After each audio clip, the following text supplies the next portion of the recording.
दासिम people's and action committee for Bodoland movement जों थांनाय सेप्तेम्बर दाननि 22 तारिखआव जों मोनसे गोदान दाफामफिनना लानाय जादों जिहेतु जोंनि आवगायनि peoples and action committee for Bodoland मुभमेन्टनि गाहाय लिंथुमगिरि राकेश बर' बिथाङा इनएक्टिभ आरो बे इनएक्टिभनि थाखायनो जों बिथांखौ जे जयेन्ट एक्सन खामानि मावनो हानाय नङा आरो बेजों साक्सेस जानाय नङा होननानैनो जों थांनाय सेप्तेम्बर दाननि 22 तारिखआव जों गोदानै दाफामना लादों आरो बिनि गाहाय लिंथुमगिरियानो जादों गरजान मोसाहारि बिथांखौ जों चिफ कनभेनार हिसाबै गायसनना लानाय जायो। दा जों दङ जे जों धेमाजिनिफ्राय लानानै धेमाजि डिस्ट्रिक्टआ जों सम्पुर्ण भाबै डिस्ट्रिक्ट हिसाबै दङ, बिश्वनाथ डिस्ट्रिक्ट दं, सनितपुर डिस्ट्रिक्ट दं, नोंथांमोननि बे उदालगुरि डिस्ट्रिक्टआ दङ, भेरगाव डिस्ट्रिक्ट दं, तामुलपुर डिस्ट्रिक्ट दं, नलबारि डिस्ट्रिक्ट दं, सालबारि डिस्ट्रिक्ट दं, ओजोंहाय क'क्राझार डिस्ट्रिक्ट दं, गासै सोनाबनिबो जेसेबां डिस्ट्रिक्ट दं जोंनो बांसिन 90% आरो डिस्ट्रिक्ट कमिटिफोरा जोंनो सापर्ट दं।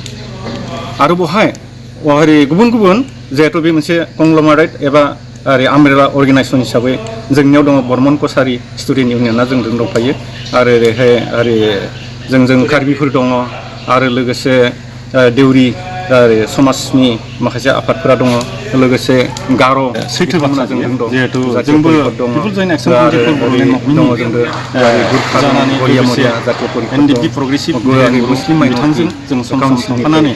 मिनिस्टारखौ लोगो मोन्दों आरो बिथांजों रायज्लायदों आरो इन्टारल'केटर लोगो मोन्दों एबि माथुर बिथांमोनजों रायज्लायनायाव जों मिथिना मोन्दों स्पष्ट भाबै जिहेतु धीरेन बर' बिथांजोंनो बर'नि बे जिहेतु आलादा रायजो नागिरनाय बे इस्युखौ लानानै सावरायगासिनो दं आरो बे सावरायनाया जथेस्थ' डेभेलप जादों होनना बुंनांगोन जे बावैनो नभेम्बर डिसेम्बरनि गेजेराव नभेम्बर दानाव कन्टिनिउवास भाबै बे इस्युखौ लानानै बड'लेण्ड इस्युखौ लानानै सावरायगासिनो थालांसिगोन होनना बुंदों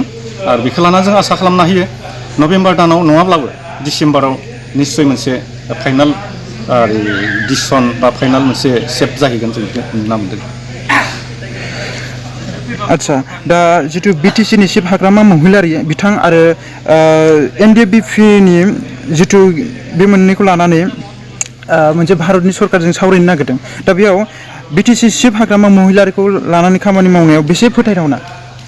दा नै बाथ्राया थार बाथ्रा जे दिनैनि थारिखआव जों नुदों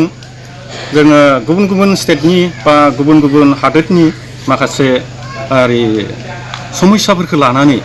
समाधान जानाय बेलायाव दिनै गभर्नमेन्टजों जुदि आन्डारस्टेन्डिं थानानै बा बुजापरा बा फोथायनाय लानानै जे समस्याखौ सावरायनायनि गेजेरजों जुदि समाधान खालामनो नाजायाब्ला बेखौ जों मोनथिनो हायो बा थोंजोङै बुंनो हायो जे जोङो बबेबा राजा लामाल' होबथाब्ला बबेबा जोङो रेल लामाल' होबथाबा जानाय नङा। गभर्नमेन्टजों इस्युखौ लानानै जों गोसो गोथार मोनसे फोथायलायनायजों सावरायनांगोन, अब्लासो निस्सय गभर्नमेन्टआबो जोंनि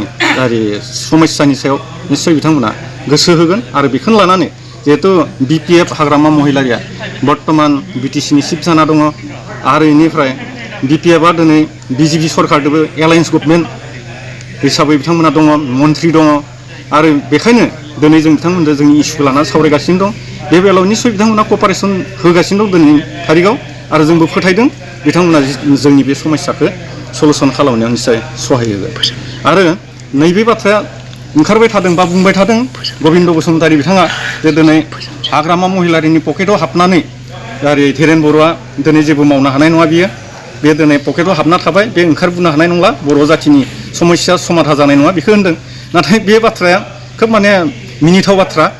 गोरों गोराफोरा दिनै सिन्था खालामना नायदों, दिनै बिनि सायाव स्टाडि खालामना नायदों जे गमामायैनो बे पकेटाव हाबना थाहैदों ना इस्युनि थाखाय बिथाङा दिनै हाग्रामा महिलारि एबा BJP government Sarbananda Sonowal chief minister आसामनि बिथांजों रायज्लायदों। दिनै बे स्पष्ट बाथ्रा जों समस्याखौसो लानानै हाग्रामा महिलारि बिथांजों जोङो रायज्लायदों आरो बिजेपि गभर्नमेन्ट आसाम स्टेटनि मिनिस्टार चिफ मिनिस्टार बिथां सर्बानन्द सन'वालजोंबो बे बर' समस्या बा बर' बे इस्युनि सायावसो जों बेस खालामनानै सावरायदों। जों सोरबा पार्टिनि पकेटाव हाबना थाहैयाखै, बिथाङा साननो हागौ जोंखौ सोरबा पार्टिनि पकेटाव हाबना थाहैदों होननानै बुंगासिनो दं। बे बाथ्राया मिनिथाव। आसा खालामनाय बायदियै जुदि बिटिसिनि बड'लेण्डनि इस्युआ सल्भ जामारोब्ला दा जोंनि सिमाखौ बेसेबां बारायनो हामारगोन बा मोनबेसे डिस्ट्रिक्टखौ जों बारायनो हामारगोन होननानै आसा खालामनो हायो? जों आसा खालामदों दिनैनि थारिखआव जिहेतु जोङो संकुसनिफ्राय सदिया होनना बुंदों, संकुस टु सदिया होनदों, अब्लाबो बिनि गेजेराव सावरायनायनि गेजेरजों जुदि गभर्नमेन्टआ रेसपन्ड होयोब्ला जोङो सिमाखौ बारायनो हागोन बेखौ मोनसे आसा खालामदों।